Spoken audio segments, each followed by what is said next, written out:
کیا قربانی اپنے ہاتھ سے کرنی چاہیے؟ جی بالکل، قربانی اپنے ہاتھ سے کرنا افضل ہے۔ جناب انس بن مالک فرماتے ہیں رضی اللہ تعالیٰ عنہ کہ ضحى رسول اللہ صلی اللہ علیہ وسلم بکبشین املحین اقرنین، کہ نبی علیہ السلام نے 2 سینگوں والے کجلے چھترے آپ نے قربانی کیے۔ فرأیتہ، تو میں نے دیکھا نبی علیہ السلام کو واضعا قدمہ علی صفاحہما، کہ نبی علیہ السلام نے اپنا قدم مبارک ان کی گردن پر رکھا ہوا تھا، اور پھر نبی علیہ السلام کو ذبح کیا۔ فذبحہما بیدہ، آپ نے دونوں کو اپنے ہاتھ سے ذبح کیا۔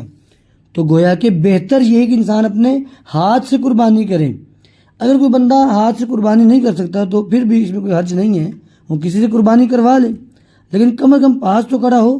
جیسا کہ جناب علی بن ابی طالب کی روایت میں یہ بات آتی ہے، رضی اللہ عنہ فرماتے ہیں کہ امر ان اقوم علی بدنۃ، آپ نے حکم دیا کہ میں اپنی سواری اپنی قربانی کے پاس کھڑا ہوں۔